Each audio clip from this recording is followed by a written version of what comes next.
Welcome back to the What Is channel. Today, we are peeling back the curtain on the things that go bump in the night. And no, it's not your neighbor's cat hitting the trash cans again. We're talking about the only mammal that looked at a bird and said, "I can do that, but I'll do it in leather." What is a bat? If you ask a 5-year-old, a bat is a mouse with wings. If you ask a 14th century peasant, it's a bad omen that probably wants to steal your soul. But if you ask a biologist, a bat is a member of the order Chiroptera. That's Greek for handwing. And once you see their skeletal structure, you realize they aren't just named that for fun. They literally fly with their hands. Imagine if your fingers were 6 feet long and you had skin stretched between them. You wouldn't be great at typing, but you'd be a hit at hang gliding conventions. There's a common misconception we need to clear up right away. People often say blind as a bat. Well, hate to break it to the idiom creators, but bats can actually see quite well. In fact, some fruit bats have vision that is superior to humans in low-light conditions. They don't have colorful vision like we do, but they're definitely not stumbling around in the dark.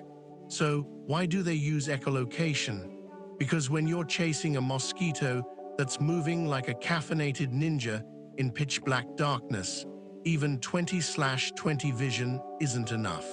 Echolocation is basically the loudest, most high-tech game of Marco Polo in the animal kingdom. A bat emits a high-frequency sound, so high that we humans can't hear it, which is lucky for us, because if we could, a night in the woods would sound like a never-ending heavy metal concert. That sound wave hits an object, a tree, a moth, or your head, and bounces back. The bat's brain processes that echo faster than a modern gaming PC, creating a 3D acoustic map of their surroundings. They can see the texture of a leaf or the flutter of a wing using nothing but noise. It's essentially real-life sonar, and they've been doing it for 50 million years.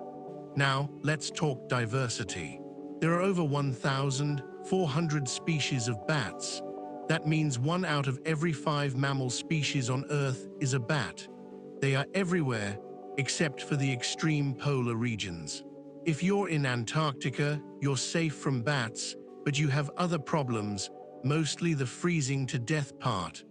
On one end of the spectrum, you have the Kitti's hog-nosed bat, also known as the bumblebee bat. It's about the size of, well, a large bumblebee. It weighs less than a penny. You could accidentally inhale one if you yawned too hard in a Thai cave. Please don't do that. On the other end, we have the giant golden-crowned flying fox. These guys have a wingspan of up to 5.5 feet. Imagine a golden retriever with a leather cape soaring over your house. They're huge, they're fuzzy, and surprisingly, they are totally harmless. They eat fruit. They're basically sky puppies. And speaking of eating, let's address the vampire in the room. Yes, vampire bats exist. No, they do not wear high-collared capes or live in Transylvanian castles. There are only 3 species of blood-drinking bats out of the 1,400, and they live in Central and South America. They don't actually suck blood like a straw either. They make a tiny little nick on a sleeping cow or bird and lap up the blood like a kitten with a bowl of milk. Interestingly, vampire bats are incredibly social and surprisingly kind. If a member of the colony hasn't found a meal for the night, another bat will actually regurgitate some of their blood meal to share. It's disgusting, yes, but it's also the peak of friendship. That's, "I'll help you move your couch on a Sunday" levels of commitment. Why do bats hang upside down? It seems inconvenient.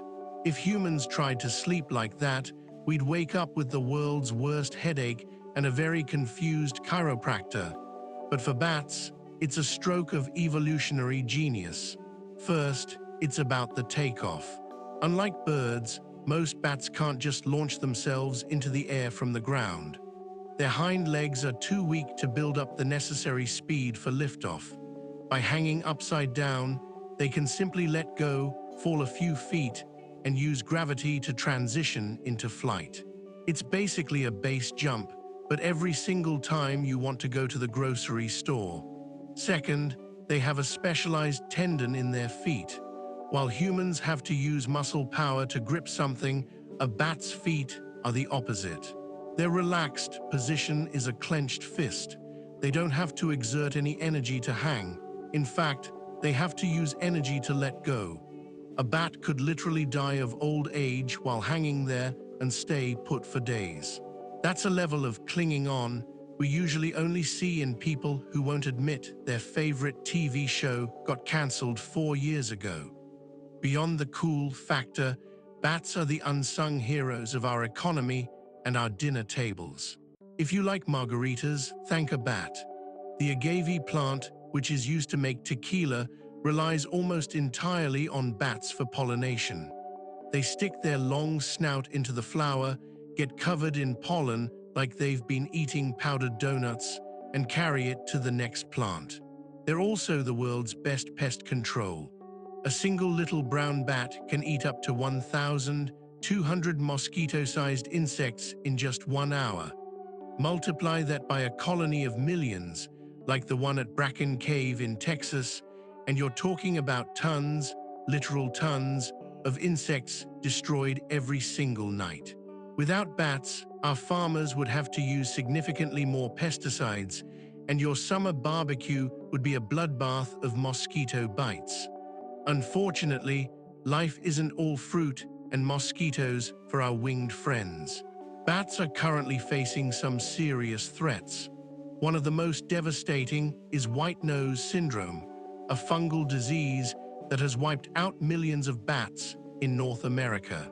It wakes them up during hibernation, causing them to burn through their fat stores and starve before spring. They also deal with habitat loss and the occasional poorly placed wind turbine. Why does this matter to you? Aside from the tequila and the mosquitoes, because bats are indicator species. They are like the check engine light for the environment.